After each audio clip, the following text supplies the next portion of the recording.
This podcast, The Good, the Bad and the Vagina, is brought to you by me, Tess Lovely, a retired midwife, birth keeper, mother and sovereign woman. The views shared are my own and those of my guests. If something doesn't resonate, release it. It's not meant to upset or offend. If you feel discomfort, please seek support for your own healing. If you don't like what you hear, don't listen. This space honours truth, freedom and expression, protected under the rights to free speech. Welcome to The Good, the Bad and the Vagina. Let's get started. Hello, Nat, my doula. It's fabulous to have you on here, and thank you for coming on. We only really know each other through a group when push comes to shove. So we actually haven't, I've seen you a couple of times like doing your Instagram reels, but we actually haven't had a whole conversation ourselves, which is wonderful because it means let's just allow this whole journey to unfold as to what it will be about. So would you like to let the listeners know who you are, where you're about, and we can then sort of delve into birth stories of your own or birth stories that you've attended or whatever you want the conversation to go. Over to you, gorgeous. I am Natalie Abouche, NatNatYourDoula. I am, what am I? Who am I? You're beautiful. Thank you. I am an in-person and virtual pregnancy, birth and postnatal doula. So anyone that listens to this and doesn't understand what that is, so I will support families, mainly mothers, through pregnancy, different stages, through their labour and birth, and then coming out the other side when they've got their baby. I'm around if they need me to support them with that. Because it's quite a journey, isn't it, for all of us to go through pregnancy and birth. I'm based in the southwest in Wiltshire, and I cover quite a vast area, but I'm going to be shrinking that shortly because I do a lot of travel, and I need to sort of bring it in a little bit closer to home. But yeah, that's what I do. So I'm just there to hold women. That's basically what I do. Amazing. What kind of made you go into this journey of becoming a doula or a birth keeper or birth supporter? I mean, there's a multitude of names that people like to call themselves. I'm erring towards birth guardian. Yeah, okay. I just think that for me, it holds a level of strength in and around that space, but I'm still playing. I've had really similar conversations, like many conversations around a title, because doula doesn't sit right with me, which is annoying because if I change, I'll have to completely rebrand because I'm not your doula. But doula doesn't feel comfortable with me. It doesn't sit well, but neither does birth keeper. So I'm trying to think, what am I to people? What am I to these families that call me up and say, we'd like you to be at the birth? What are they looking for? What do they need? I'm trying to find a name around that. And it's really difficult because I could say I'm your birth best friend, your birth bestie, your birth keeper, your doula, your birth advocate, your birth companion. But there are so many. But obviously, a lot of what I do is online. So I've got a social media presence and people will find me online. So they have to be able to type something in to find me. It's really difficult. But anyway, how did I get here in this chair talking to you? So I've had 2 of my own babies. We can go through those at some point later. And my oldest, she's 27 now, but when she was 25, she said, Mum, I'm pregnant. Oh my God, like shock horror. How did that happen? And I'm not having a baby in a hospital. What do you mean? No, you can't do that, because all I've known is birthing in a hospital. And I was one of the women that said, well, I nearly died. I've nearly died so many times. I couldn't possibly have been at home. But I trust my daughter and I trust her intuition. She's very in tune with herself and her needs. And we had a good chat. And then I said, okay, do it. But what's the plan? What's the end goal? How do you go from here, having been in and out of the NHS many years yourself for different issues, to going into having a baby, which is really dangerous, without anyone with you and no medical tools, equipment to help you? How are we going to get to that? So I went into, I'm still in the group on Facebook. It's like a little health community, only a couple of hundred people. And we all know each other quite well in there virtually. And I just went in a couple of years ago and said, my daughter's having a baby. She's thinking about doing this thing called free birth. Never heard of it before. What's your thoughts? And where do I get some guidance? Immediately I had a ton of responses saying, oh, you need to go and join this free birth group. It's fantastic on Facebook. Have you heard of when push comes to shove? And they started directing me to all these places. And when push comes to shove, I didn't even give it a second thought at that point. But I saw the free birth group that was run by Samantha Gadsden. I joined that and I joined the home birth group. And I sent Sam a message and said, look, I know I'm not supposed to be in this group because I'm not a birth worker and I'm not pregnant. I'm going to be a grandmother. But my daughter's asked me to be at the birth with her and no one else. I need help. And she was like, amazing. We'll help you. And I learned so much in just a matter of months, a couple of months. My daughter said, okay, I'm thinking about having a doula actually, Mum. What the hell's doula? Oh, what now? I started looking into what a doula was. And my mum sent me a message once my daughter had announced her pregnancy and said, if Cassie's free birthing at home or just birthing at home, you need to send her this link. And it was when push comes to shove. I thought, oh, I've heard that twice now. Didn't do anything with it. I didn't even send it to my daughter at that point. I went to my other child, who's 8. I went to her home education group the next day, or maybe the same day. And I was telling a lady in there, I don't know very well, I said, my daughter's having a baby, she wants to do it at home. Because I was telling everyone, I was like, oh my God, how amazing is this that my daughter's doing something so rebellious. I wanted to tell everyone. And she said, oh, I trained her when push comes to shove. Why don't you give them a call? They'll advise you. So I was like, oh, okay. I've heard that name 3 times now. Let me have a look at their website. Went through the website and I thought, oh my good Lord, I've got goosebumps because I'm just thinking about the moment that I felt, oh my God, I need to be involved with this organisation somehow. This is the way to help my daughter. Because we didn't know anything about her rights. We didn't know if she was allowed to do this. We didn't know if she'd be allowed to say, I don't want a midwife in the room. I didn't know any of that. She didn't know any of that. So I got in touch with, obviously, Nikita when push comes to shove. I went through the course details and I was like, that's it. That's it. If I do this now, for the next few months, I can be my daughter's doula. And that was it. Right. I said to my daughter, I have no experience. I've been to 4 births before hers, but I'd never been as a doula. I'd just been as like a companion when someone didn't have a partner or they needed someone that was strong. They would say it how it is. There's always me. So I'd been at births, but never under an official like title or not being paid to be there. And I said to my daughter, I'm not experienced with this. If there was any emergencies or if I felt that watching you having a baby was too much for me, because you've got to think, in my mind, I'm still thinking of horrendous births. So I'm still imagining that could be my daughter's too. I said, we need to have someone else there. So she was like, okay, we'll get another doula, but you need to be there too. And that's the start of my journey. My daughter had her baby with me and another wonderful doula. The most incredible experience of my life. Mm. For so many reasons. Seeing a baby born is wonderful. But seeing my daughter become a mother ignited something inside me.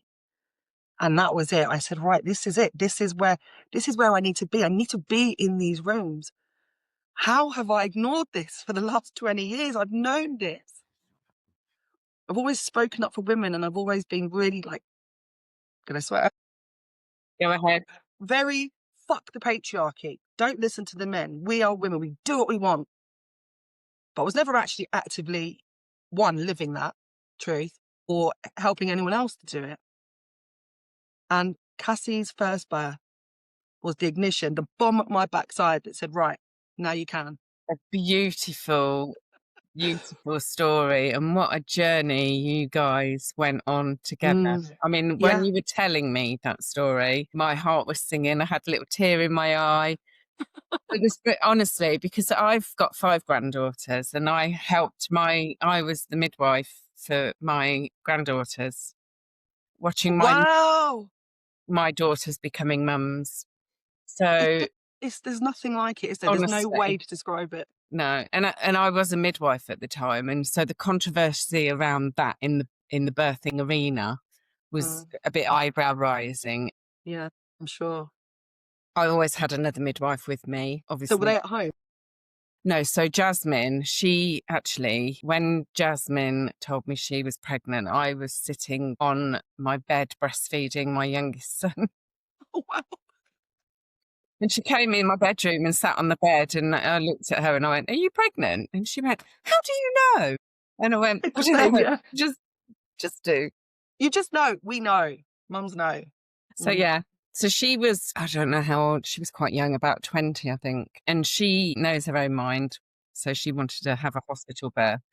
Mm, She was staying at the time at her boyfriend's mum's house. They have big house, their own quarters kind of thing. And she rang me and she said, "Oh, I've got this period pain. I really don't feel very well." And blah, blah, blah. And I went over to see her. And when I got there, she sort of said, "Can you examine me?" And I know that women, when they want to be, when something changes in their labour, because there's a rhythm of labour, and it mm, usually is around 4 centimetres and sort of 7 to 8 centimetres, they ask for things. They either ask for pain relief, an examination, an epidural, I want to go home, something. I want to go to hospital. And so she asked me to examine her, and I was like, really? Do you want me to? And in my head, I'm thinking, maybe her labour's established in June. mm. When I examined her, she was 7 centimetres. So I was Oh my like, goodness. so I And she said, just had a little bit of pain and some sickness. honestly, she looked like she'd just eaten a bloody bacon sandwich that she cooked for everybody. Wonderful. So I was like, what do you want to do? Do you want to stay here? But because she was at her boyfriend's mum's house, I think she felt uncomfortable. So she said, no, I want to go into hospital. So we went in, I drove her in. And as soon as she walked in the door, she just vomited and her labour stopped. Okay. Absolutely, like just stopped. We just carried on and pretended nothing had happened. And kind of, I said to her, "It's just stalled. You're not in the right place, the right environment. You just need to settle into it." And put her in the pool. And my really good friend Marge, who'd helped me have my last two babies, she came in and we were having a chat. Really doing anything, is she? And I was like, well, she didn't vomit when she came in the door. And anyway, time ticks on and their clock ticks and all the rest of it. And she wasn't doing anything. And then when Marge suggested a vaginal examination, she was still 7 centimetres. And then Jasmine went, "I just want this baby out, pop my waters." So she had her waters broken, and literally an hour and a half later, baby was born. It was beautiful. Wow. It was like Wow. incredible. But it was definitely, you could see, for me, from a mum's point of view and from a midwifery point of view, I could see the impact of those doors, even Mm, knowing I think had she been at our house, I think that baby would have been out 5 hours yeah. earlier. Would have been, she'd have just cracked on, her waters would have broken and she'd have had a baby. I mean, Yeah. she is a birthing machine. It really is. She's got 3 girls now, and yeah, they're all just like, when she decides that she's got to have a baby, out it comes. That's the end of Yeah. the conversation, Wonderful. and she moves on. Amber, her sister, she had her first baby in the birthing unit. Again, Marge was there, and me, and we birthed her. And that was beautiful. And then her last one she had at home, but she was having her home renovated when she became pregnant and had moved back into her dad's. Now, when her and her dad and I split up, he kept the house and I kept the kids. And so when she went into labour, she was at the house where I had birthed my 3 eldest children. Okay. So there was this really beautiful, weird, interesting moment when Amber was in the 4th rows of labour, and Julia, who was my midwife when I had Amber, Jasmine and Louis, and Honey and Rio, so she was there for all of my births, and she was the reason I'd become a midwife. She birthed Louis in that home, in the same room, because we'd lived in another house prior. We'd moved when I was pregnant with Louis into that home. So we were in this room where Amber is birthing her baby in my ex home where I had birthed my baby with Julia, my midwife. It was crazy. Oh, that's so lovely.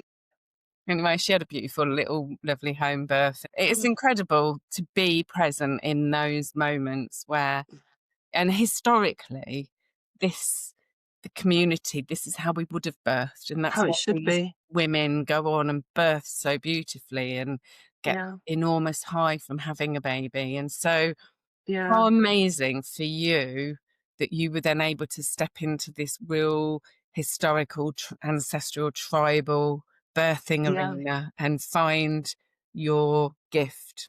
yeah, and it's really changed. It's changed me Mm. so much. Not just her, well, she's had 2 babies now, 2 free births at home, but it's not just the birth, it's she she's a completely different person now because she really believes in herself. Yeah.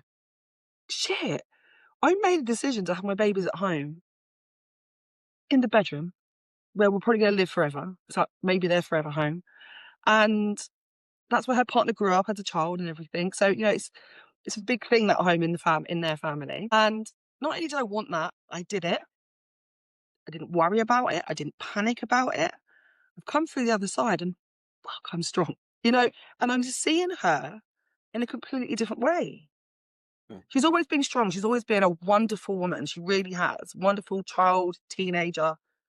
I'm so lucky that I have this wonderful daughter, well, 2 daughters, but she's become something really, really wonderful. And we've grown together through the pregnancy, the birth, the postnatal period. We've done a lot of growing together. It's just, I just want to go back to her birth actually. Before she had the baby, obviously, like I said, I was telling everyone, I'm going to be at this birth, I'm at this birth, I'm training to be a doula, isn't this wonderful? And everyone had the same comment. Sorry. Everyone had the same comment. Aren't you going to worry though? Because it's basically your baby. How are you going to be able to cope watching her in pain? And I did worry about that the whole way down because she's 2 hours away. The whole way down, it took 3 hours because the M25 was chock-a-block. I was shaking, thinking, oh my God, I'm going to see Cassie having the worst time of her life. But as soon as I walked into that house, I could smell the labour, I could smell the hormones, and it just calmed me. And I just jumped into my role, not necessarily of doula, not necessarily of mum, but I just stepped into my role and brought all the knowledge that has come from all the grandmothers suddenly was inside me. And I walked into that room and was calm, and seeing her in pain didn't faze me at all. I've looked back at the video so many times of both births, and she's there going, and I'm there going, smiling. And I'm just sitting there grinning at her in pain because it didn't worry at all, because I could see actually this is exactly what you need to be doing. Everything's going fine. I'm exactly where I need to be. And this is just perfect. But I didn't worry once. And a No. lot of people say to me, I'm considering hiring you as a doula because I don't want my mum to be there because my mum will panic. And I get it. I get that. Having your mum in the room would be difficult. But I was able to just, I think because of the training I was doing, I was able just to kind of chill a bit on that side. Yeah, I think as well when I was present at the births of my granddaughters, I'm a mum of 5 children Wonderful. myself. I am a midwife with a vast amount of experience. It was everybody else that had the issues with it. It wasn't me. I never had any issues, and neither did Amber. And neither did the midwives who I know, love and trust. So like Marge and Julia and all of the beautiful midwives that we have our own little sort of network of. But the ones outside of that, the ones that were what I would call obstetric nurses, the tick boxers, they were the ones that had the issues with it. They were the ones that had the negative comments. They were the ones that would say things like, is that legal? Yeah. And I'm like, well, it's not against the law. Don't quite understand why you're going to that extreme to try and threaten me, or Yeah. you're not allowed to do that. And it was like, well, it's not your birth, it's my daughter's birth. And if she chooses to have Jesus Christ in the room, that's her choice. And it's not something we're in agreement with and alignment with. We have to allow that to happen. It's nothing to do with us. That's something I really was surprised at when I was starting to become a doula and training, and then had come through the training and was supporting women. How often we hear the words not allowed. I was really not aware of how often that is said to women. Mm. I know in my own experience with the NHS and my daughter's experience with the NHS previous to her birth, that they treat us like shit sometimes. Well, in our case, all of the time, and they dismiss us and they don't listen. You know, we're not heard. But I've never heard you're not allowed until it came to childbirth. And that really, really angered me to start off with. Really, really would anger me. And I would be really very much like, do what the fuck you want. But that's not a good energy to have. But it was making me feel that way, or I was allowing myself to feel that way. Yeah. Past that. I know from a manager's point of view, they found it quite tricky managing me because I would be the one that would be saying, it's not your birth. If a woman wants to swing from a chandelier, I am going to support her in that process. I may ask her, you put your chandelier up. Is it safe? Is it secure? We can do all this other stuff around the chandelier just in case you fall. Anything we can do to support and help you in that process, that's our job. That's what I am going. Chandelier swinging might help. It may do, you know, there's a reason why she's choosing that. And quite often women will ask things, not necessarily on the basis that that's what they actually want to do, but they're actually going to see where their boundary is. Yeah, yeah. Are you willing to go with me? And if you're willing to go all that way with me, then I know I can trust you. And that's why I'm always, well, whatever you want to do. But I was really fortunate. My training started when I was pregnant with my second child. I had ovarian cancer. Everybody was jumping up and down going, you need to have chemo, you need to have this, you need to do this. But the only person who absolutely 100% heard me was my midwife, Julia. And she said, if you don't want to do it, don't do it. It's up to you. You know, and I got called some interesting names. And she was the one that made me realise that if I don't want to do something, then I don't have to do it. It's my body. And so I didn't. I chose not to have chemotherapy. And, you know, here I am. Ta-da, still pumping out babies at 40. Amazing. I'm not 45 anymore, but I had my last one at 45. Really? Yeah. Oh, amazing. People still ask me, I'm 46, turned 46 in July, and people always say, are you going to have any more? I think they ask because they have the assumption they only do this work because they just love newborn babies. Mm. So far from the actual reality. I don't really have anything to do with the babies. No, to be fair. it's got its own energy. Yeah. I was visiting a lady yesterday that had her baby, I think like 19, 20 days ago now. That's the first time I've seen her since she had the beautiful free birth. And she said, do you want to hold him? I was like, oh my God, like, I don't get to hold the babies. No. I get to hold you. We have lots of hugs and lots of intimate, emotional moments, but I don't ever get to hold the babies. And that's just lovely. But I think 46 years old and having another baby, I can't imagine it. Yeah, it was a bit crazy. It was 14 now, so you can imagine what that was like. Anyway, I tried not to really think about too much about my age at that point. I think that was more of a concern for everybody else. Always will be. Our age is always an issue for someone else, never us. And I think possibly my older kids are thinking, oh my God, she's still having sex. What's wrong with her? Oh, I know. And that's what my daughter thought when she was 19. When I had Sophia, I was 38. And I know she was thinking, ew, especially as I was trying to get pregnant. You know, she had this image probably in her mind thinking, my mum's trying. I know what that means. Oh, yeah. But we're much more grown up now, me and my daughter, so that's fine. We can have those conversations. You have embarked on this beautiful journey, and I can see you're quite active. I'm very jealous. I have to acknowledge this, that you're really proficient at social media. I didn't even know how to use Instagram in June. And I look at your stuff and I think, wish I could do that. I have learned to accept that I am who I am in my own little bubble, but you embarked on this journey and you have gone full in, like you have 100% sold yourself into this journey. How has that been then over the last few years? Oh, bloody horrible. Because like you, I didn't really know how to use social media in the business sense. So I've always been on Facebook and I've always been on Instagram, just sharing a picture here and there of what I was doing with my daughters or a holiday snap and just scrolling through to see what other people were doing. I've never been much of one of those doom scrollers, just looking at friends and family, what they're doing in their lives. And I had no idea how to put myself out there. How do I tell people that I'm now doing this? Because I was working in corporate at that time. So I was known for being this bolshy saleswoman. You know, I needed to let people know that actually that's one role I have, but I'm actually doing something else. And I spoke to lots of people, and people were saying to me, you've got to get on social media. I'm like, right, okay. And they were like, specifically TikTok. Oh, right. Is that the one to Oh, go on then? well, apparently, but I can't stand it. I hate it. People are so nasty. So if you put something on there that says, did you know that some new research has come out actually that says that birthing at home is statistically safer for first-time mothers. You know, you put it out there in a nice way, and you're saying something that's fact, is actual data that's out there, and the barrage of abuse, oh my God, it's relentless. So I do dip in and out of TikTok, but I'm mainly on Instagram and Facebook a bit as well.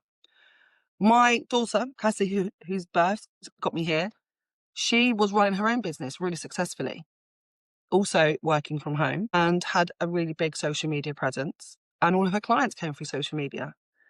And she said to me, Mum, what you're doing is not that different. You're providing a service to women, as am I. That's where I get my clients. They're looking on social media. They might be looking for you.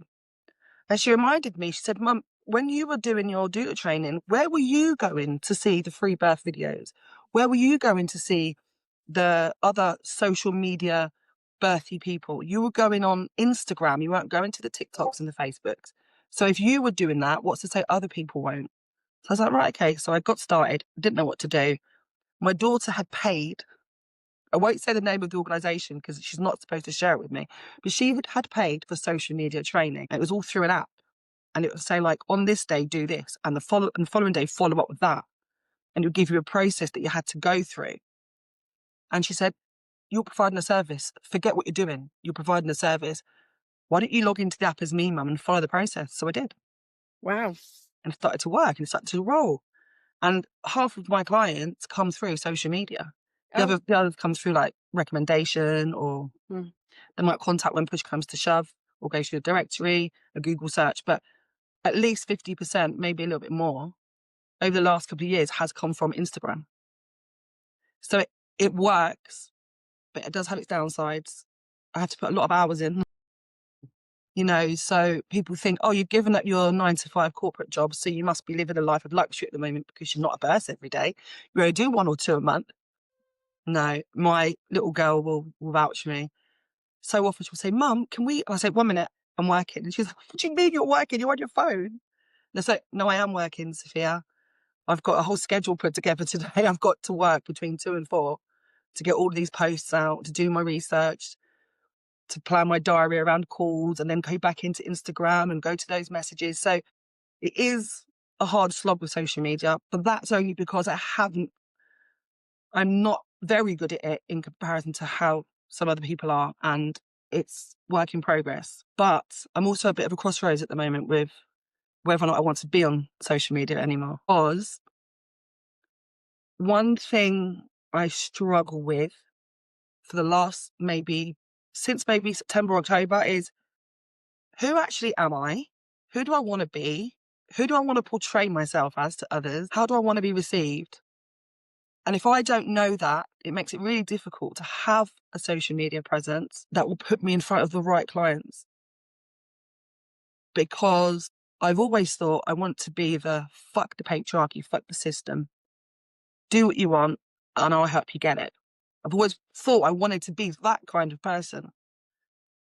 But I'm actually softening. And that's not necessarily who I want to be or who I want people to think I am, because I'm not. But that is what attracted the clients that I've had so far. They've needed that person. They've needed someone that says, I will stand your ground for you. I will be loud and bold if you need. I'll be tough, firm with the midwives, with the consultants if you need that. And that's the social media presence I put out, or the character I put out. So there is an element in there about just sitting comfortably in your own skin and just allowing the universe to unfold with trust. Yeah. And it is a hard thing. I think when you are working on your own, you get into your own head quite easily. I can go and walk the dog and walk out the door and think, oh, and then one thought will pop in my head. And for the rest of the walk, I'm just reverberating this thought around and round and round. And actually, when you're working in any system, any corporate system, any organization or anything, when you have those reverberating thoughts, you've either got a distraction technique to take you away from it, or you can go and share it with somebody and then they can give you the reassurance that what you're thinking is potentially not necessarily the truth or as deep as you're trying to influence it into your mind as. And so that's a really, really difficult thing to do when you're working on your own. Yeah. That's where I find the group quite useful. Like when people post in something and I can pop something up and go, try not to worry about it, or Yeah. you can be the voice of reason when you're not emotionally entangled into Yeah. something. But That group is wonderful. it is really difficult when you're on your own and where you want to go and how you see yourself. And a lot of work, I only left last year, so I've only been doing this a year. I've had my pregnancy of it. I've given birth. In terms of doing it as a doula, like relinquishing my pin and doing it that in that sense. But it is really lonely and it's really tough, and you have to really work on that inner core aspect of there is enough out there for everybody. There is abundance for all things. The right people will come to me at the right time, and I trust the flow of everything. And it's a big mantra to keep repeating to yourself all the time. It's a wonderful story about just letting things happen and trusting the universe to bring it in. Going back to July last year, no, before July, a few months before July, was contacted by a lovely couple, and I went to meet them, and they were really local to me, so it would have been great to support them, and had a very traumatic first birth and wanted to have this one at home and were considering me. The conversation quickly went from what is it you can do for us, really? What do you do as a doula? To we need you to stand at the door and not let any men in because of our religion. And I was like, okay. And in my mind, I'm thinking, oh my God, red flag. I'm not a bodyguard. Might be built like one, but I don't want to be one. And then they said, well, what would you do if there was a medical emergency? What would you do about resuscitation? Because we might need you to resuscitate. What would you do if we were taken into hospital and it was a man doctor? How would you keep him out of the room? And I'm answering their questions, and I'm thinking I'm being really authentic, and this is wonderful. And I left and I just thought, oh God, what am I doing? I'm not going to work with that family. I'm not their security guard.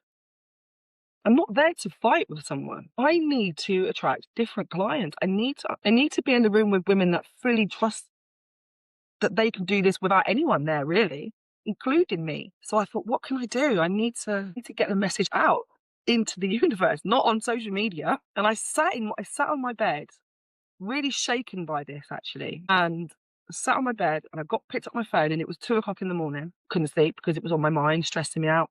Picked up my phone and I'm going through Instagram thinking, I need to find a different family to support that will just connect perfectly. And I saw an account, crystal account. I've never been into crystals. And I clicked on her account and I thought, I like the look of this. And I just said, follow. Had no intention of ever speaking to this woman ever again because I'm not really that into crystals. I am more now. Since meeting her, I didn't know she was pregnant. I went to sleep, woke up in the morning, and she said, you connected with me last night on social media, on Instagram. I'm actually today decided that I want a doula. You look like you're nearby. Are you available on the 12th of July? And I went, oh my God, that was the exact same due date that the family I just told less than 24 hours ago that I'm not going to be able to support. And I'd gone out thinking I need to find someone else to connect with. And this other person, we just did a live action on Instagram this week. She'd had a free birth before by accident, but that's what she'd had, and was exactly the kind of person that I wanted to work with. Went to meet her and everything was perfect. We aligned perfectly because I just allowed the universe to go, do you know what? We've got your back. Um, You don't need to do anything here now. Just have faith. This will work out. And it did. It was just wonderful. um, We'll be friends forever now, me and that lady. that's incredible, isn't it? And that blind faith that you have in those moments, the powerfulness of it. In so many times in our lives, we overlook that. I As a labour ward coordinator, I have had a lot of feedback from a lot of people that I work with that I was a shit hot labour ward coordinator. I always thought of the women. It was always their choices and decisions. Like if a doctor said, I'm going to go in and examine that woman, I'd be like, no, I'm going to go in and ask her if she's going to allow you. I'd use their language back against them. Yeah. But I can remember sometimes thinking, I need to go to the loo because it's all chaotic and carnage and it's busy. There's people coming in out of the woodwork, women are. And I'd go into the toilet and center myself and kind of take some big breaths. And I suppose that if I look back now, it's probably praying and going, right, okay, I need a plan. I need to be organized. I need to know what's going on. And I'd come out and I'd be literally like, right, do. And then it would all kind of settle down. And that divine intervention that was so beautiful for me to be having. If I said to people at work, I used to say to them, "Oh, I go into the toilet and gather my thoughts." If they actually knew what I was doing in there, probably admit me. Get her down psych ward. She's lost her mind. It was quite funny because I was at a birth just the day before New Year's Eve, and it was just the most incredible moment. This midwife was telling this woman to push, and I knew she wasn't fully because I always get a sensation that I need to have a poo when women are fully. Yeah. It's happened Yeah. throughout my career. She was saying, you need to push, and I was just like, I think you just need to pant for a bit. So we were doing this sort of like blowing, and then actually at one moment when the woman was resting, just kind of sat there for a minute and could literally feel like my guides and the spirit and the energy and that voice and the spirit of that baby going, it's okay. We're all in a safe space and everything's okay. And at those profound moments that I carry around and I hold them in, I don't really share them that often because I know people will look at that and go, she's nuts. And it's not. This is something that we all have the ability to do if we open our hearts up to do it. Yeah. It's something I've learned over the last couple of years. I've always believed in female intuition. And I've Yeah. always said women should always trust their gut. It tells us something. It tells us a lot, more than, any other diagnosis can sometimes. And I've learned quite quickly, when I'm in a room with a woman giving birth, I can sense what's going on. I can feel what's going on. If I just sit back quietly, because I don't really do much at a birth, I just sit back quietly and I can sense what's going on. I can almost, it's like it's some sort of inner knowing. I don't know what it is, but this intuition that tells me, oh, mum needs to get into a different position right now. I just know that there's a struggle there and that needs to happen. And I've spoken to so many other birth workers as well, and they tell me the same. Leading up to the birth, when you go on call, I don't sleep the night before that baby comes. And that's how I know that baby's coming. I'll be completely fine until one day, doesn't matter if it's 3 weeks before the due date or 2 weeks later, I just know. And I've spoken to so many. I was speaking to Jeanette Faulkner recently about it. She said, she's the same. You just don't sleep. You know that baby's coming way before mum knows. It's just wonderful that I didn't have that. I don't think I had that power, or I didn't know I had that before I started doing this work. And I've just allowed it to just come into me, and it's wonderful. But interesting, you had it and used it many, many times in the past, but never recognized it. There were so many times along on my life's journey, even as a child. I can remember going to the preschool immunisation where I think I started school in 1970, something like that. And that was just when the immunisation programs were kind of really coming in and getting a hold. And they did this preschool thing where you'd have an injection and polio, that tasty thing. And we went a lot. My parents took me along and I refused. I was like having a hissy fit about having these injections, going, no, you can't do that to me. You cannot do that to me. Yeah. And we used to have things like every Friday we would get the Corona man would come and deliver like 4 bottles of fizzy pop. There were 6 of us. So Friday night we were allowed to have a glass of fizzy pop. And they changed the glass bottles to plastic bottles. So I refused to drink it. I was like, I'm having it. It's in plastic. You're going to kill the earth with that. I think my parents thought I was a bit nuts. And of course, I was the only girl out of all these boys, which kind of didn't help the scenario of them thinking girls are weird. But actually, even as a child, when I watch babies and children and the way they interact with the social settings around them, I can see what they can see. I can see they Yeah, see auras. I can see that they're still yeah. connected. And when they get into that school system and then it's slowly eroded out of them by the Mm, do's and the don'ts, and you mustn't do this, and you've all got to look the same, and you've all got to wear the same uniform, you've all got to stand up together, sit down together, and achieve the same level. yeah. It's just soul destroying for a lot of children. They're just, Shocking. I mean, I home educate Sophia, the youngest. yeah. I didn't with Cassie, but I was that person at school that said no to everything. I was I was really horrible as a teenager for my parents because I rebelled against everything.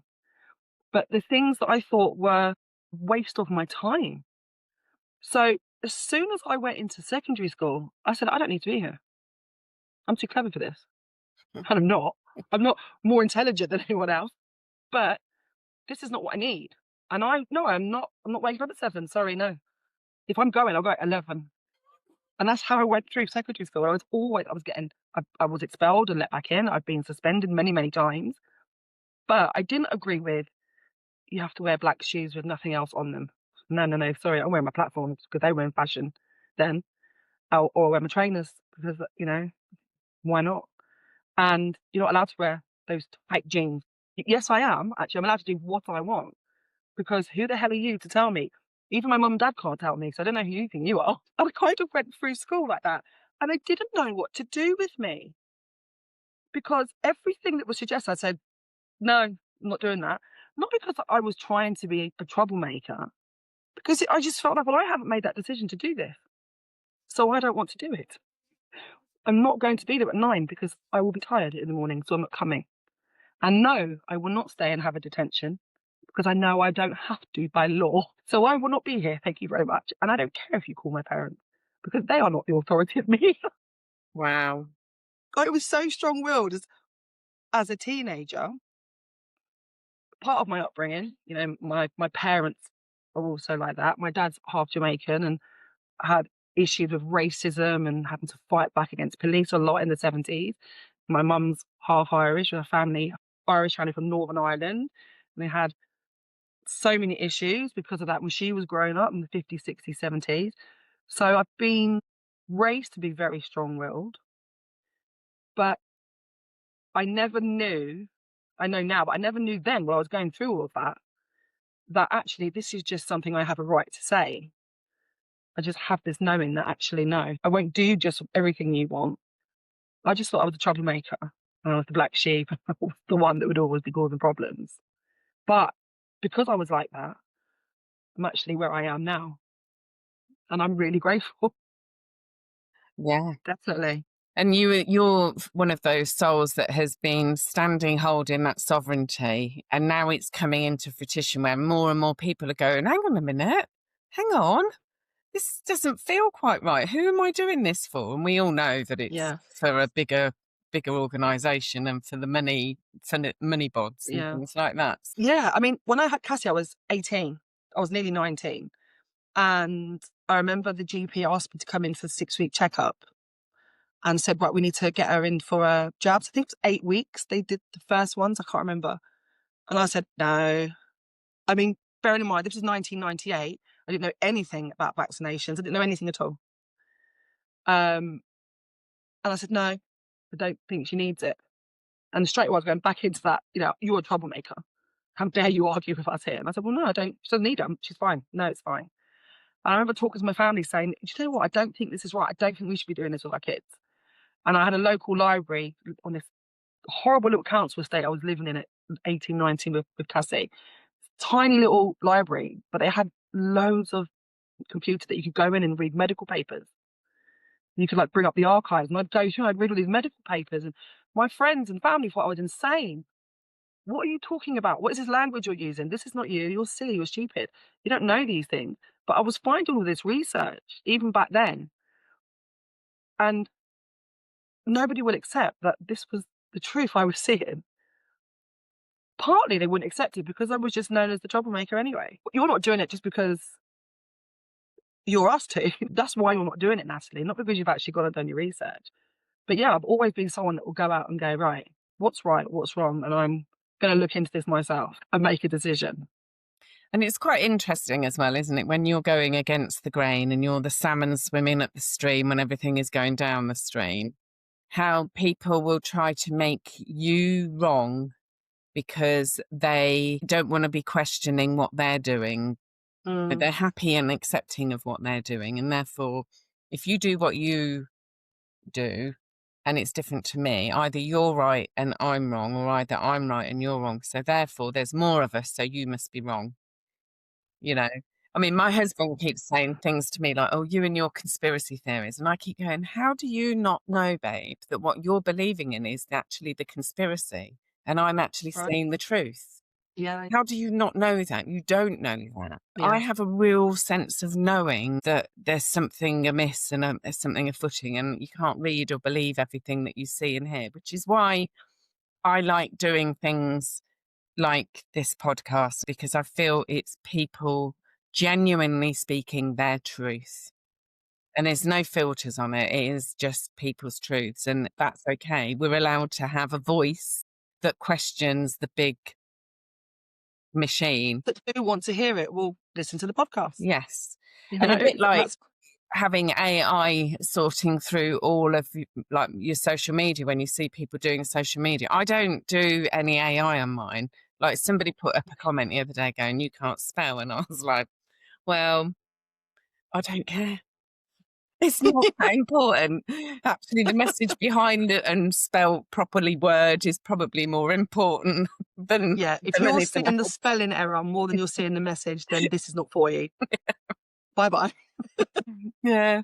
But it is, you know, it's a bit of a minefield out there. And I think going back to what we were saying earlier about it being a lonely journey, how you have to really ground and center yourself and keep finding your mantra where there is abundance out there. I meet the right people. Those that want to hear my message will hear my message. Those that want to see me will see me and have me, and the universe will provide all of that. And I think that's something that I've massively learned throughout my year, getting sucked in the beginning with the social media and it being a bit of a ball ache for me, to be fair. Yeah.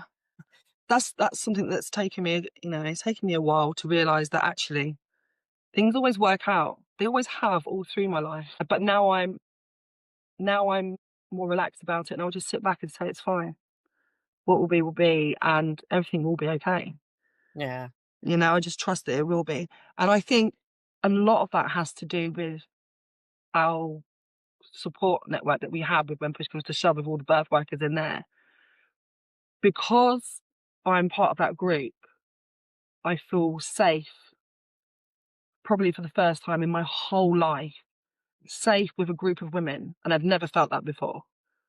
To truly be myself and ask the stupid questions, but always get met with love, no judgment, support. It's wonderful. Well, I feel like they've worked with their witch wounds, like having worked in the NHS. The witch trials that go on in there blow my mind away. Right. I have been thrown under the bus so many times where actually the person in front of me is absolutely 100% lying and saying a complete untruth. And it's just astounded me so much, because I just think you just can't actually believe what you've just written. You really can't believe what you're saying. Yeah. Surely you can't believe what you're saying. And then I have to go, I'm that threat. I'm the witch in the village that I've not sold myself to the patriotic system. So therefore, I'm a threat to them. So they have to throw me under the bus to try and get rid of me. And it's been brutal. My last 5 years of working were brutal. Absolutely. And I used to look at what was happening to me was brutal, but what was happening to the women was even worse. And it was absolutely heartbreaking. I mean, I can't imagine. I've spoken to quite a few midwives, but obviously I don't speak to as many as you would in your career. And the stories I hear are really, really difficult. And I don't understand how they're expected to provide the love and care that they should be and they want to provide when they're working under those sort of conditions. It's Well, it's shocking. obstetric nursing now, isn't it? Like when I started my career, it was true midwifery. You know, I had this wonderful midwife who said to me, be you, do you. I went into my career being me, doing me. I was met with some amazing heads of midwifery who supported me. When I was a community midwife, if a woman rang me and I wasn't working, if I was free and able, I could go to her birth. And Brilliant. we did a thing called Domino service where you would go to them and they would make a decision in labour whether they wanted to stay there or go into hospital. And if they wanted to go into hospital, you'd go in with them. And actually, what a safe way of making a decision, because you're Yeah. making your decision based on the moment. So there is no failing in wherever you birth your baby. Yes. You're making your choices and decisions based on what's happening in that moment. Yeah. So we had a really brilliant home birth rate and I was really well supported. And actually, it was just a beautiful time in my life when I was an independent midwife until they decided that they were going to bring in the insurance thing, which absolutely Mm. kneecapped independent midwifery. When you look at all the things that they bring in, it's all about eroding midwifery. I can remember them saying, in order for midwives to have any status, they have to have their own evidence and research, and we haven't got that. Where the doctors have got it for the last 20, 30 years. So that's why they've got all the power. And I was like, what about the fucking 200 million years beforehand? Yeah, yeah. What about all of that time when we were able to birth? And let's have a look at the things that have really improved birth, which has been running water, decent housing, and adequate diets. They're the three big indicators that have improved our health and well-being. So Yeah. what did they then do? Because they then, on the back end of that, pulled in the immunisation programme and said, oh, this is what's working. And it bollocks, it wasn't. It was those three things. And then what they did is they introduced fast food and shipped food. So now we've got a whole nation of quite unhealthy people that aren't in their optimum health. And now, because we've become slightly more overpopulated again, we've got lots of hom houses where people are like living on top of each other. Yeah. So therefore, you've got lots more sort of bugs and things that you're not normally in, not your tribal bugs that your tribe lives with. And the running water situation. I mean, I'm not going to get into the southwest. Yeah, don't. Let's not go there. So, all these things, they're all kind of changing again. And they're saying that you need the medical establishment in order to keep it. No, you need to eat well. You need to make sure you've got clean running water. You need to be safe, warm, and dry. But emotionally, you need to be mentally, you need to feel safe and confident and loved in the journey that you're going on, and believe in yourself. And so that's the bit that I think birth workers, doulas, we come in and we talk about all these other things. I've done it since I started my career, but the loving, the nurturing and the holding in that space is it is the thing that helps women have a baby when they're in that space and they're feeling supported. It's tricky though, because the housing, the hygiene, all that, we can manage that. That's stuff that can be sorted, right? But women believing in themselves and understanding that actually having someone by their side to support and nurture them will be so beneficial during their birth. They don't understand that because they've never been told that. And, so many women, majority of women are not told that this is something that you deserve. They're told that they don't deserve this. Look after yourself, sort yourself out. You're on your own, love. Yeah. So going into birth, they could be living in, in a mansion, be really well off. And if they do not understand that if they truly do not believe that they deserve the love of someone, from someone like us or anyone, then they won't go looking for it. They'll go into a hospital birth believing that they don't deserve it. So they don't ask for it. They don't fight for it. They just let whatever happens happen.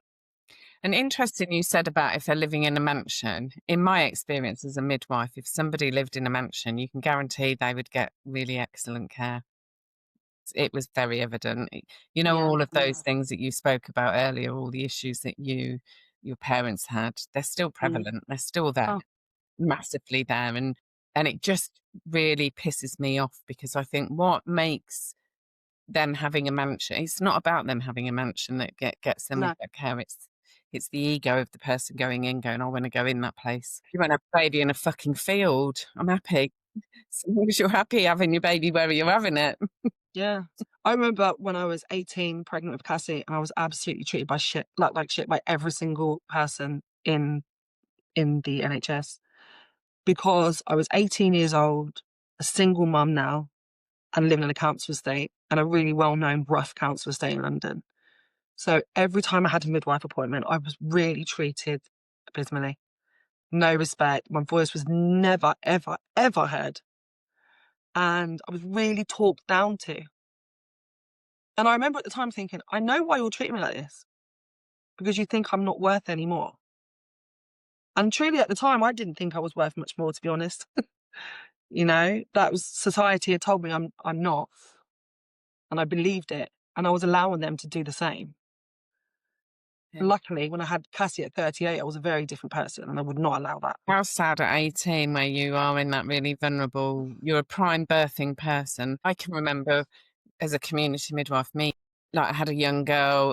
I was really encouraging her. I was going, go and try and learn this. And this is the most amazing point in your life. It's going to trajectory you into this whole new pathway. And we want the very best for this baby, and getting really excited and empowering her. And she wanted to sign on for this course and that course and all the rest of it. And I was seeing her almost every week. And my manager saying to me, you can't see her anymore.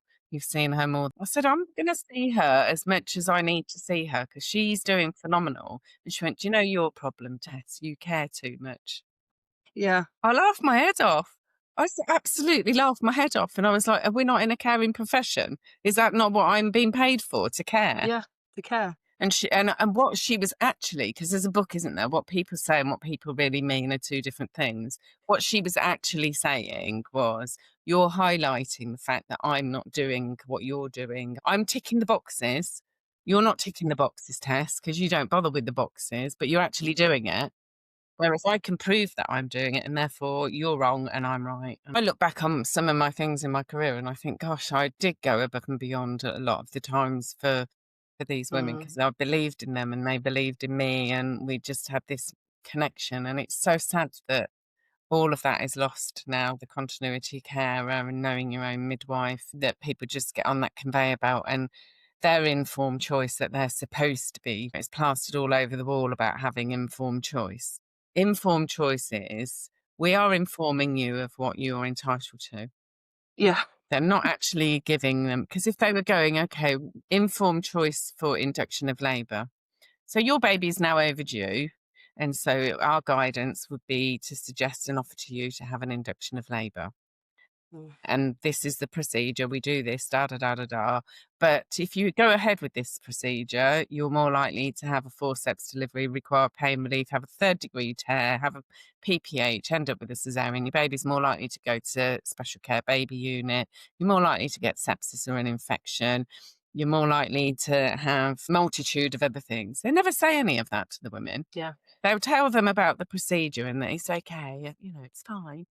Yeah. I was at a birth last year, and the woman, she'd had a tear, it was a 2nd degree tear. And the midwife said, okay, we're going to just have a quick look and let you know if you need stitches.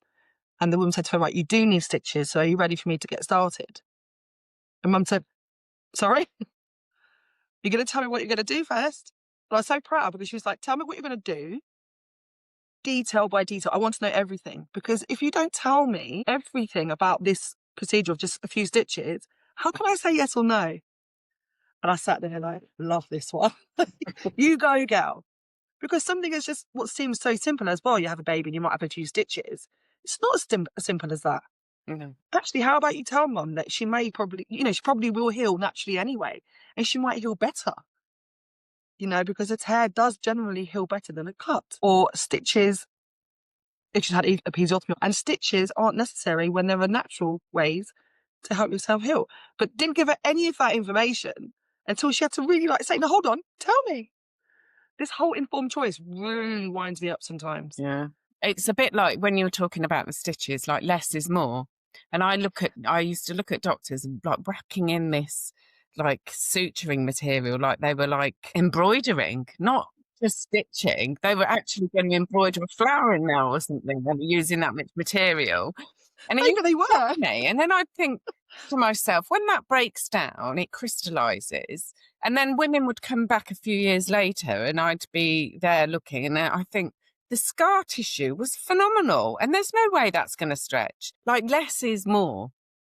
And that, but they would like stitch up to their tonsils, I think, if they thought they could. Yeah. And actually, that suture material is not beneficial. It's not in its natural environment. And when it breaks down, it does create scar tissue. A tear doesn't create the scar tissue like an episiotomy does, like a overzealous usage of suturing material does. And then they go on and have a further tear because it just has no give in it. It's just rigid. So yeah, I'm very much of like, I was very much a less is more. And do you want me to examine you? It's the whole, I need to examine you. Yeah, Like, you need. yeah, Who are you doing this for? Are you doing this for yourself? yes. So you can tick a box off and say, I told mum that this is what she needed and we did it. Or are you doing it for mum because actually she's going to benefit from this? I That hear we need all the time. on the birth that I did on the 30th, it was absolutely phenomenal, this woman, because she didn't want to go back on, she didn't want to be on a monitor. This was like when she was in triage, and she didn't want to be examined. And they were kept like saying repeatedly to her. And when they were out the room, I said, look, you are absolutely going to have to say to them, I'm an intelligent woman. I understand that you want to examine me and monitor me for your own reassurance. But when I need that reassurance, I will then ask you for it. But thank you for the offerings. And she said that. It was so brilliant because I just left her alone then, because she stated she was an intelligent woman. She stated the fact that it was procedures that they wanted to do were for their reassurance, not for her own. And she stated the fact that when she felt she needed that reassurance, she knew what was on offer and she would ask for it. And I was like, I was so proud of her. I was It's lovely, isn't it? you are just, you go for it, girl. Yeah. Yeah. I love it when you hear things like that, because it might be the first time that she's ever done that, ever been able to speak up. And when I do see that afterwards, like when we do like debriefs or go and visit them and see the baby, I always remind them, what you did then was wonderful. Yeah. You are so powerful, and look what you were able to do just with your words, Yeah. But it's tricky because, most women that I've come across or I know personally don't feel like their voice is valid, No. especially if you're having a baby in a hospital. Because how can your voice be valid when you don't have the medical degree? Yeah. It doesn't matter about what you feel and what you know inside. You have to listen to what they're saying, because they went to university for 7 years and memorised a load of shit. They know what's in a book, but you actually know your own body better than anybody else. Yeah, absolutely. And I've always said that when I've seen doctors myself in the past for different issues. They say, well, we don't think it is this, or we think it might be that, or whatever. You need to do this, you need to do that. And I say to them, how do you know? How can you tell me that what I'm saying is wrong when I'm feeling it? Like, I remember I was diagnosed with polycystic ovaries years ago, but it took me about 17 or 18 appointments before someone would actually acknowledge the fact that I was saying to them, I know I have this. Mm. They'll say, well, no, it's probably just normal period pains. It's probably normal bleeding that you're having. It's completely normal for you to miscarry this many babies. And I was like, I've done my research. I know I have something. It's either this or it's either this. And they would just completely disregard everything I said. And I'm like, this is my body. I'm living inside this. I know my body is telling me something's not right. So your book, I don't care what your book says. I don't care what your degree tells you, because you're wrong. Just dismiss it. I know. They don't like people coming in that understand and know their own bodies, though. They like to be able to do the diagnosing and validate their worth of work. Oh, a prime example of that is I went to Morocco, because that's where my ex-partner was living. And I went over to Morocco and I saw some specialist there, paid a lot of money to see him. And he diagnosed me as having polycystic ovaries. He gave me the scan, photograph, like scan images showing all these cysts, or well, not cysts, but whatever they are. And he printed off all my blood test result, and he said, right, now take that to the NHS. I went into the NHS and they said, well, just because you got that done in Morocco doesn't mean it's right. And I'm like, sorry? No. That's Red flag. what is that then? But it's because they weren't able to diagnose it, so they're not accepting somebody else's diagnosis. It's insanity. It's a proper red flag, isn't it? Do you know my biggest red flag is when they say, don't go on any other website other than a trusted NHS one. And I'm like, red flag. But then they don't want you to go on a website and Google anything. But when you go to see a GP, they'll go on there, they'll just pull up like PubMed or something right in front of your eyes. What? If I'd done that, you would have told me not to pay attention to them. Yeah. You're Googling it too. Yes, and then they'll go, but I have additional access to a special service. And it's like, no, you've got limited access. You know, a specialist is somebody who knows more and more about less and less until they know absolutely nothing. I love that.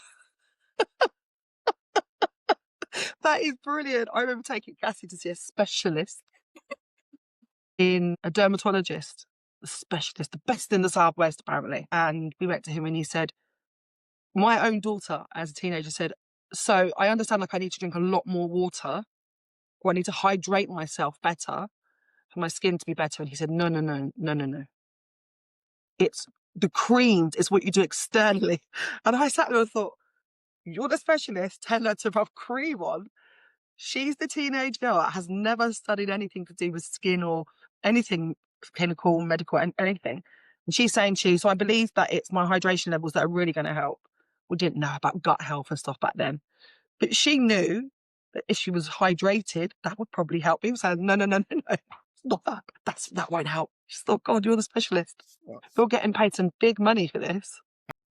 And you really don't know? No, I wouldn't put anything on my skin I'm not prepared to eat. Yeah. It's the biggest organ in the beef world. tallow. Well, it's the biggest organ, isn't it? So if I'm not prepared to put it in my mouth, I'm not going to put it on my skin. That's my law. That's how I feel about lip balms. I'm like, if I wouldn't buy into that, why would I put it on my lips? No. Because I'm basically eating it if it's on my lips, right? Not right. Not right. No, coconut oil all the way. I like coconut oil and beef tallow. Oh, yeah. I've heard a lot about that. Oh, I use it on my skin, use it on all over my body. It's fantastic. Absolutely. And you can eat it if you want to. I mean, I wouldn't want to, but yeah, you can. It's great stuff. What's next for you then, Nat? What's next on your path of journey? What's next? Who knows? How many women have you got at the moment? Have you got a few? No, I've only got one lady at the moment that's due a gone call the end of January. So I had a bit of a wobbly moment in October, and I said, well, I was throwing in the towel after being at a birth that was really, really triggering for me. But I needed that trigger because I learned a lot about myself after that. I decided that I didn't want to really support hospital births anymore. So it's not that it still feels really uneasy to say.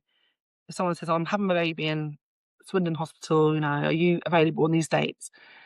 I feel really, really uneasy saying, actually, no, I can't support you. Because I know it's probably the women in the hospitals that need the support most. But I am not, at the moment, I am not ready to put myself in those situations time and time again, because they are awful every single time. I leave them completely drained, and I will always get like a flu kind of sickness for a few days after the birth. And it's almost like I come out of myself and don't really fully go back together for a few days, or even, a week to 10 days after a hospital birth.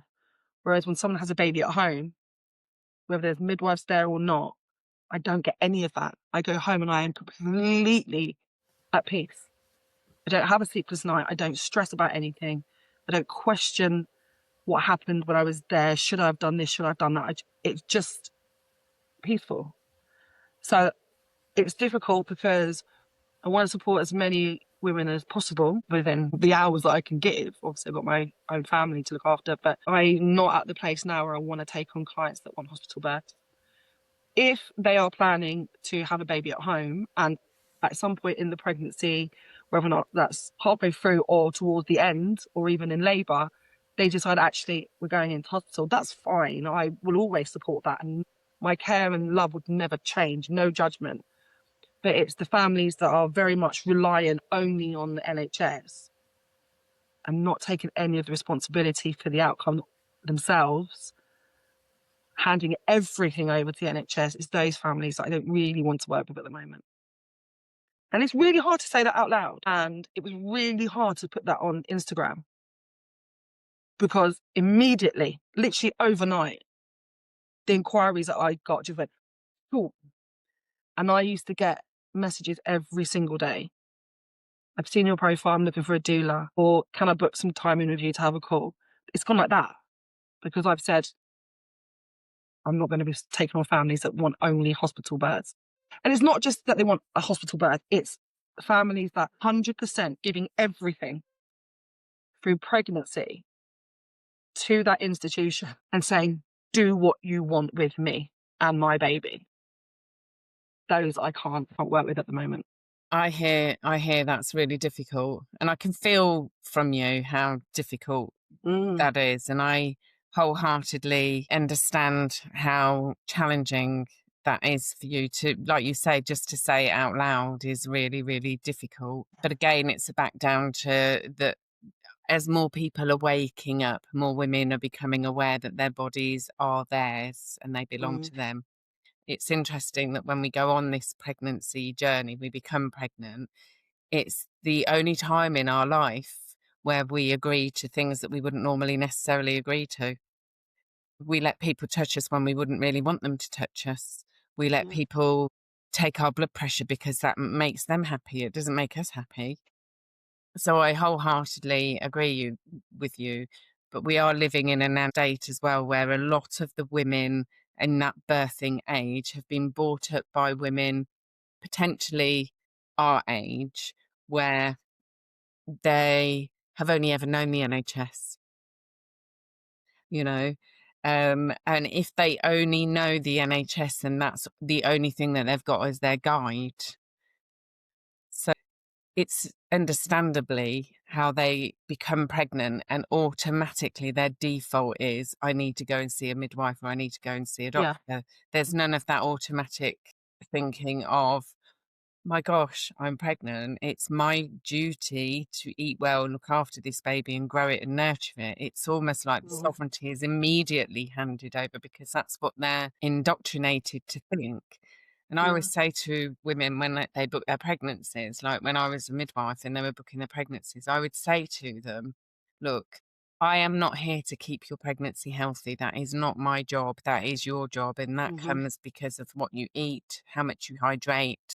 Whether you're smoking, you give up smoking. If you're eating rubbishy foods, you change your diet. You get some exercise. You look after yourself in this wholesome way. That is what gets you through your pregnancy healthy. I'm here to do the monitoring. And if I spot something that moves away from normal, then we can talk about that and chat about it. Yeah. I wish I had someone like that when I was pregnant with Sophia, because I'd had back-to-back miscarriages over the last year, so many of them. My health wasn't good as a result of that. I was self-soothing with alcohol constantly, and stress levels were through the roof because I was constantly grieving and then trying to pick myself back up and then grieving again and picking myself back up. And it took its toll on my body and my mental health. And when I was pregnant with Sophia, I then had hyperemesis from week 5 the whole way through my pregnancy. And I didn't know where to go to get the advice to help for me to be able to manage that, so that I would be able to have a healthier pregnancy. Not to say that somebody would have been able to say, right, I've got the cure for HG, because I don't know if there is one, but I think a lot of it is fear-based. I had hyperemesis with my youngest, like really, really bad, till I was about 32, 34 weeks. And then I gave up work and it went. And it was actually because I was going in every day to this fear-based scenario of working, and it was making me sick.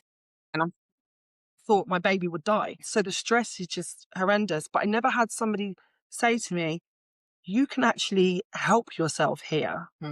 Let's work together and see if there is anything that you can do to help yourself, to improve your diet, to improve your mobility, because I had really bad SPD as well. What can you do to help yourself? But what I was doing, even at 38, knowing so much more than I did at 18, I was relying on the NHS to fix me, and they weren't able to fix me. But I just needed someone within the NHS to go, wait, hold on. Stop coming to us for help. You can help yourself. I just needed someone to have that voice, and there wasn't anyone. The responsibility was mine, fundamentally, but it would have been wonderful to have someone there to remind me of that. Well, had I met you, I'd have said, come and see me next week and we'll talk through what you've eaten during the week. And you'd Yeah. have gone, what? And I'll go, yeah, just write it all down. Everything that you're eating, let's write it down and let's start with that as a foundation. Because I know that when you go home and you write the following day's dinners down, by the 7 days later, what you'll be eating on day 6 will be different from what you're eating on day 1. Because it will be visibly in front of you and you'll be going, oh, okay. Yeah. And actually just that tiny little bit of empowerment. And then you'd come in, because this happened all the time with women, that they would come in and they'd say this, and I'd go, right, try this, go home, but write down everything. Write down everything that you eat, and even if it's a boiled sweet, just write it down and put it down on a piece of paper, and then do that every day and come and see me next week. And by the following week, they would come in and they'd go, I was eating this, I'm now eating this, and I feel so much better, and it's only been 3 days. And I go, we'll do it again for another week, and let's come back in another week, and we'll see how you're doing. And they'd be like, by the 3 weeks, they'd be going, oh, I don't need to see you anymore. And I'd go, fine. But that input in that moment was invaluable. I met a woman once, she came to me at 34 weeks she'd moved from a different area and she wanted a home birth, and she had 4 places of protein and raised blood pressure. And she went, I can't have my home birth, can I? And I went, we can if you change your diet. I said, you've got 6 weeks. So you really, basically, if it doesn't grow, don't eat it. Okay, so everything you've got to eat has got to be clean and pure and in its natural, wholesome state. So all your carbs out the window, apart from potatoes, because that's a good carb base to have. But, everything else, all your breads, all your sugars, all your carbs, everything has got to go, and you've just got to eat this pure, clean diet. And she did, and she had a home birth at 39 and 5, I think she was. Normal blood pressure, no protein, beautiful. Amazing. And it was like, and I'd go in and say to everybody, how can you not see that it's diet related? There is a difference between true preeclampsia, which is a dysfunction of the placenta. That is a sudden onset and it comes around 28 weeks, and that's different. That isn't, or you'll get another type towards the end, but it's a very sudden onset where the placenta just suddenly goes, I can't do this. But that gradual preeclamptic growth is a diet-based one. Not one single woman I've ever met within the system, unless they've met me, would have had dietary advice. They'll come in and they'll go, I've got and I'll go, you need to change your diet. And a lot of them look at me like I'm an alien and ignore me, and they go on the merry way, and I go, okay, that's fine. You carry on taking your tablets and do what the doctor says. That's your journey, and I respect and honour that. But the others that would be coming in and going, I've done this, this, and this, and their blood pressure stabilise, and they carry on with their pregnancies, and you just think, yeah, it is. We are so fucking awesome. Our bodies are such an incredible machine. And I talk to parents about, especially dads, and I say to them, if I was to give you a Lamborghini at the age of 16 and that was the only vehicle you were ever going to own for the whole of your life, you would honour it. You would make sure it had the right petrol. You would run it for exactly the right amount of time. You would make sure it had the top quality oil. You would service it regularly. You would polish it, clean it, and do all of those things for it because you knew it had to last you a lifetime, and it would be a vintage car by the end, and it would be worth a fortune, and everybody would be in awe of you. Well, your body is your Lamborghini. So look after your body like it's a Lamborghini. It's the best machine on the planet that we've ever been blessed with. It won't let you down if you look after it. No, I have a lot of women asking me about, oh, what's your thoughts on the gestational diabetes glucose test? And I go back to them and say, well, what's your thoughts on it? Well, my thoughts are relevant. What's your thoughts on it? And 9 times out of 10, they say, I don't really want to do it, but they're saying I have to do it. And it depends on the person. I'll have a very honest chat with them and say, hold on a second. If you're a little bit concerned that your sugars might be high, you don't have to do the test. Why don't you just change your diet now? Why not, from this point onwards, have the best fucking diet that you can for you and your baby? So you don't have to go and cut out every single thing if you don't want to. But if you're having a lot of sugars and fizzy drinks and crisps and sweets, maybe cut them out or down. Have the good carbs rather than the crappy ones. Eat more fat, eat more protein, the good ones. And you probably will be okay. But obviously monitor yourself if you're worried. But I never understand why I've done it all my life. We wait for a test to tell us we need to do something. Like, I've recently been diagnosed as having Hashimoto's, and I've probably known that for a long, long time, but did nothing about it to help myself. Instead, I paid a few £100s to see a functional health practitioner to tell me that I had it, but I didn't do anything myself to try and help me. I waited for someone else to tell me first, and now I'll do it. But that's that indoctrinated socialization that you've grown up with. I've got a brilliant book called The Body Messages. I got it like centuries ago. Right. And it's been my saving grace, because it's like anything that you have physically is a representation of your like emotional, psychological level. And if I have something, then I can go and look at this book and I'll go, okay, so emotionally I'm ignoring this. And then I'll go and do some inner work on that aspect of it. You know, I know the ovarian cancer that I had was around nurturing my maternal instincts. And then the scenario that then unfolded was, had this beautiful, strong woman in front of me telling me, you can do you can. And then I found a book called Louise Hay, You Can Heal Your Own Life. And that just sent me on this massive journey of like self-healing. And yeah, there are times when you might need to go along. I'm not disputing the medical establishment 100%, but let's all start with our own selves and leave them for the rarities, rather than the do-gooding of what they're doing now, where they're do-gooding, poking their things in pies that they don't need to be poked into. Yeah.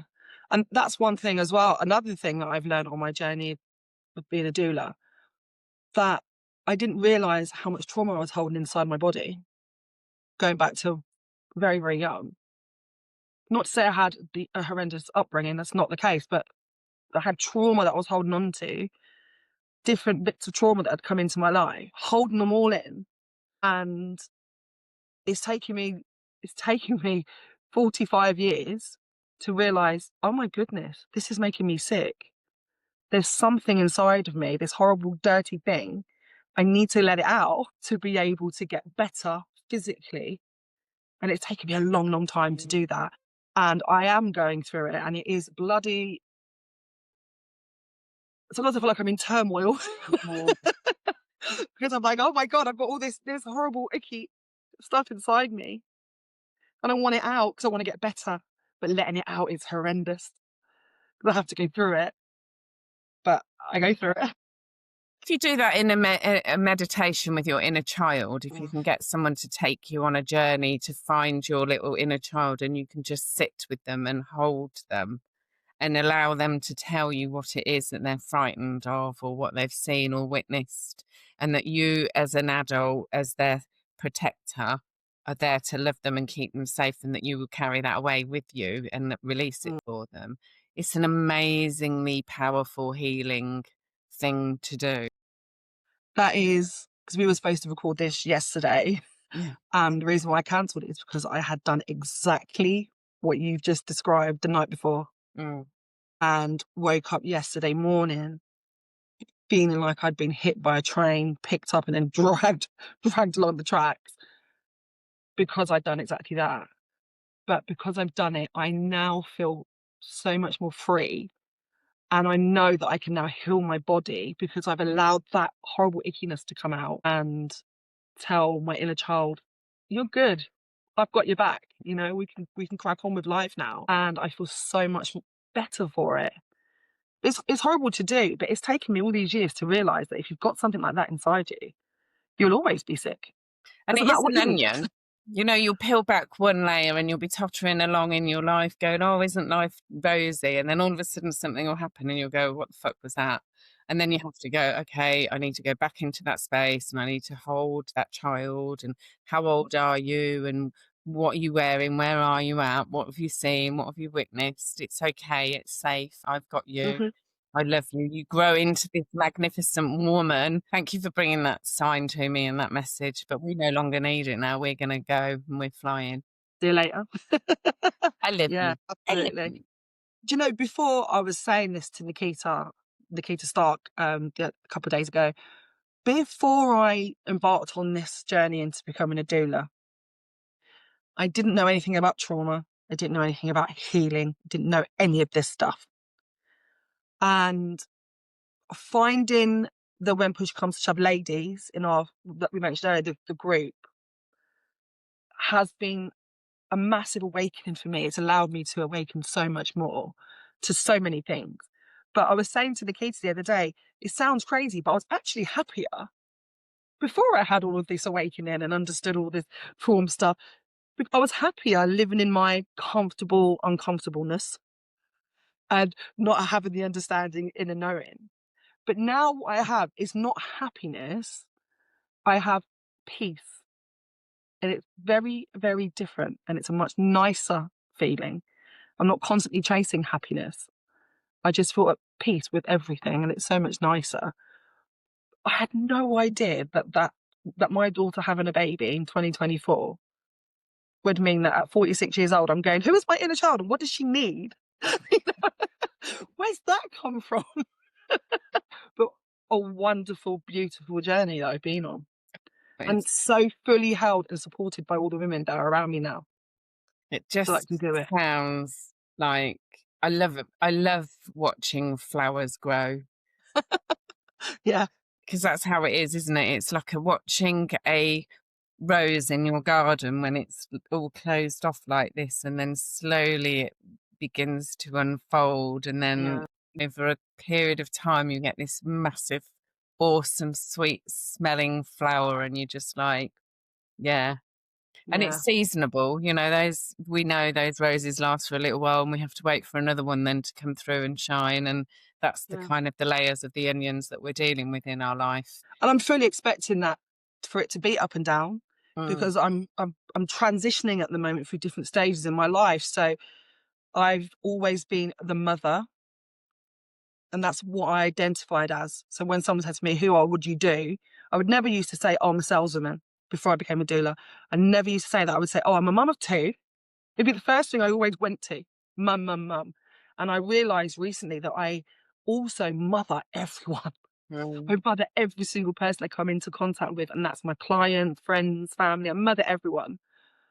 And I've realised now actually that I've had to allow myself to transition actually out of that role. Although I am still a mother and I do still have a young child at home, I'm now a grandmother.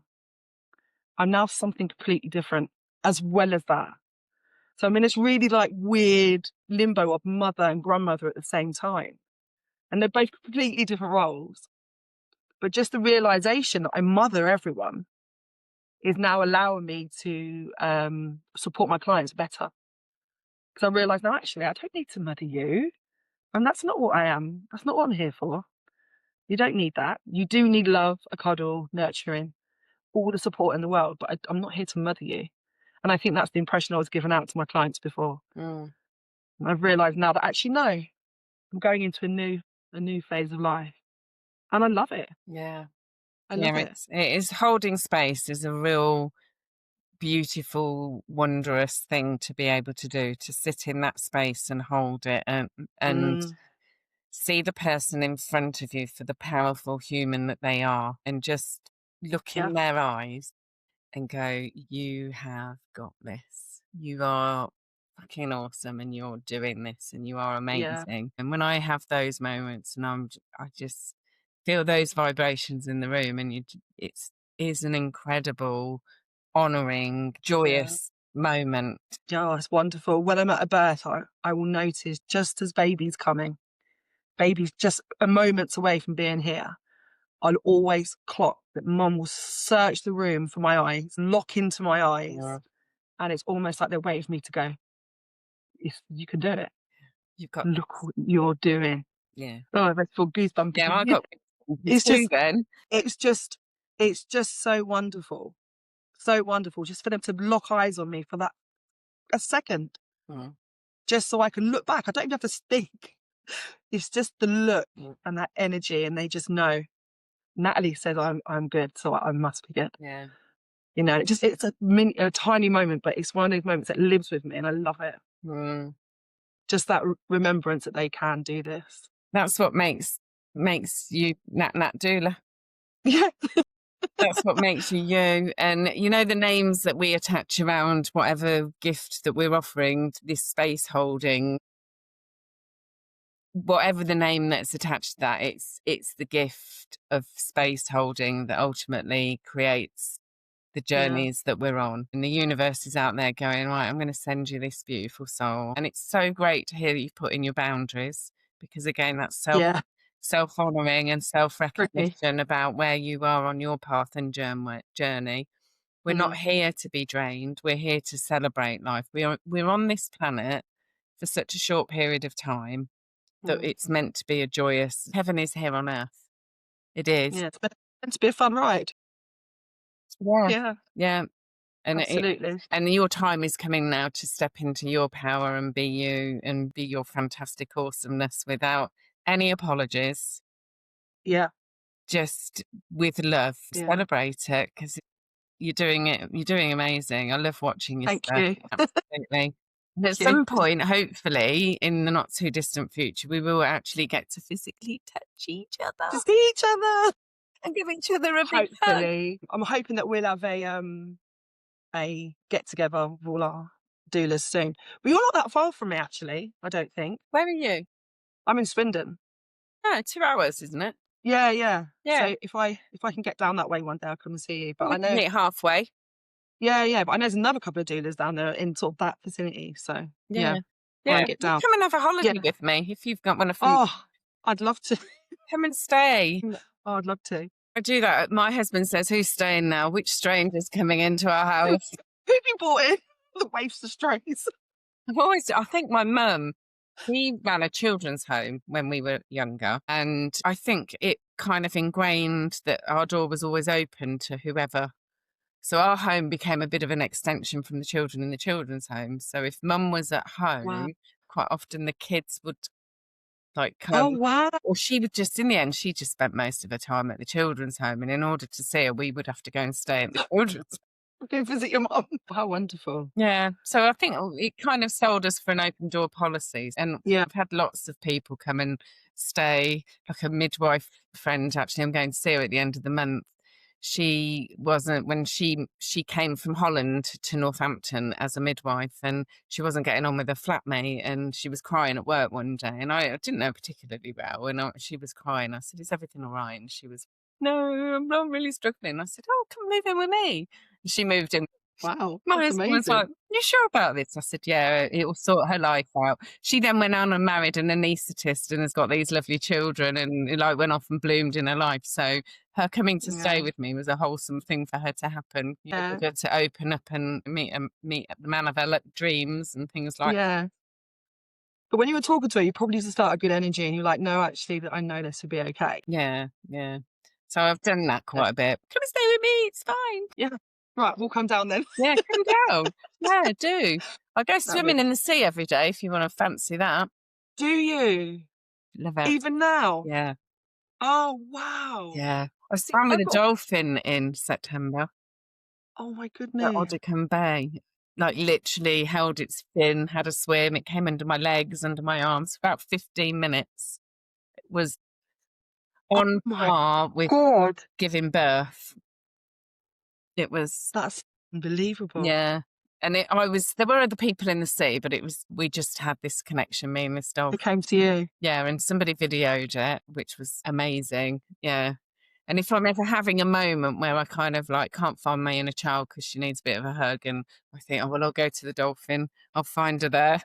Yeah, yeah. Oh, wow. What an experience. That's Yeah. incredible. Yeah. God, going back to the cold water swimming, I've got a pool in my garden that's got about this much ice on top of it at the moment. I went out the other day and I thought, I wanted to just make sure it was okay. And I thought, I could probably just get in this. Mm. What's the worst that could happen if I get in that ice cold water? It's going to probably be good, It's right? really good for you. Yeah. It's really good. Yeah. The trick to it, it's no different from having a baby. The trick to it is to focus on your out breath. Okay. When I get into the sea, like yesterday, it was really icy, and I thought the water is probably about 8 degrees, and it's probably like minus whatever outside.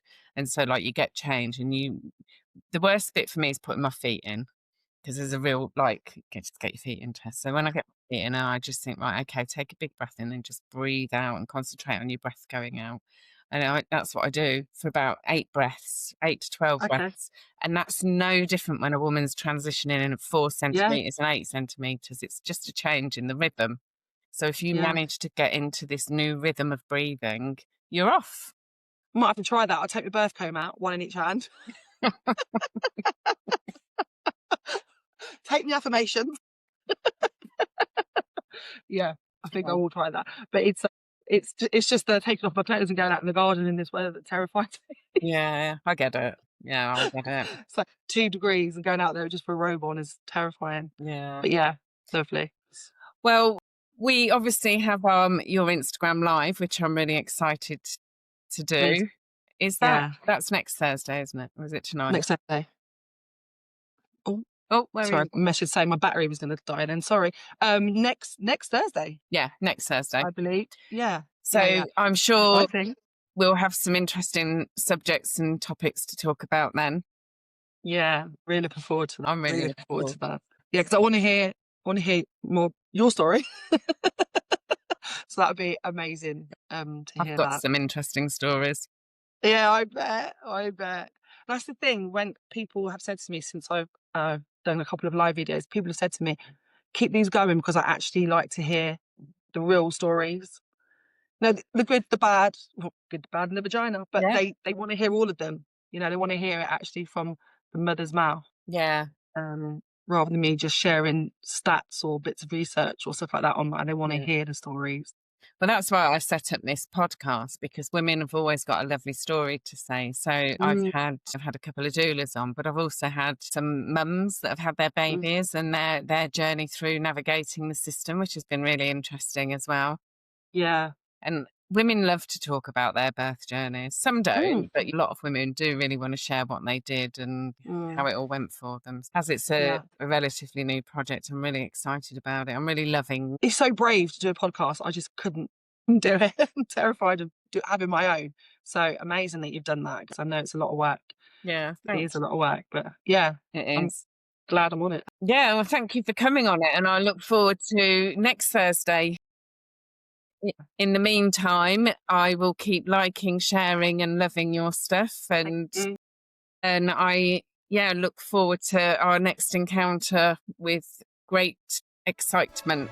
Thank you for coming on. It was really lovely. Perfect timing. My iPad's just gone 3%. Okay, perfect. Yeah. All right then, Nat. Lovely to speak with you. Big love. Lots of love. Take care. Bye now. Bye.